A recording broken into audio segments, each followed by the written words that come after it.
From Cape Girardeau to Dallas, for the first time since 2019, the SEMO Redhawks have a player drafted. Redhawks wide receiver Ryan Flourney is special, and now he's heading to Big D. It was fun watching him play in our own backyard over the past few seasons. Now he'll have the chance to shine with the star on his helmet. This is massive for our area. Flourney is the first SEMO player ever drafted by the Cowboys and highest draft pick in SEMO history. Dallas snagged the playmaking wide receiver in the 6th round at number 216 overall. Flourney, as you see, is a true beast and can help out Dallas in the passing game. He had 14 touchdowns over the last 2 years. The Hazel Crest, Illinois native turned heads at the Combine earlier this year in Indy, and he was super impressive for the Redhawks during the season. He goes down as one of the best SEMO players in program history. It'll be fun to see him play at the house that Jerry built in the near future. Flourney gets picked. His SEMO teammate, running back Chino Hess, does not. Now, there was a chance that the Hess Express would hear his name called on draft day, the final day of the draft, that is. We believe he'll latch on with some team as an undrafted free agent in the coming days. The AP All-American is the Redhawks' all-time leading rusher. He was also the OVC Offensive Player of the Year 2 seasons ago. That year, he had 23 total touchdowns and helped the Red and Black earn its 3rd OVC title. Now, not everyone was drafted during that 3-day event, but undrafted, as we know, does not mean unwanted.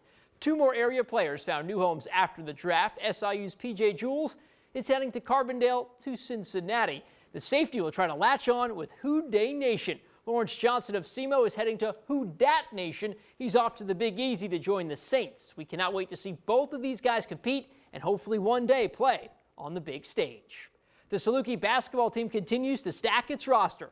This time the Dogs add another big man. Rollins Aligby, a 6'9" center who played his high school ball at Minnehaha Academy in Minnesota, is on his way to Carbondale. He becomes the 3rd newcomer to join Southern and now marks the team's 5th player. Head coach Scott Nagy has been busy as of late. Still work to do to try to add more players to its roster. Goreville's own Jordan Davidson is a name many know across the region.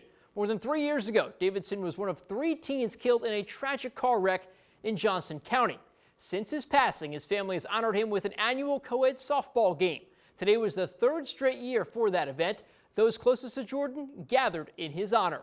The game and event was all about the Long Live Jordan Davidson Foundation. Now, this softball game has turned into a day of celebration for Davidson's family and his friends. This was the 3rd straight year they played the game in his honor, and they all had a blast doing it.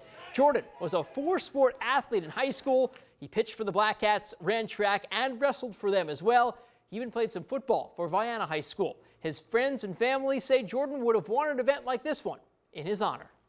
He would be very happy about it, that we're keeping his memory alive, and he'd probably love it.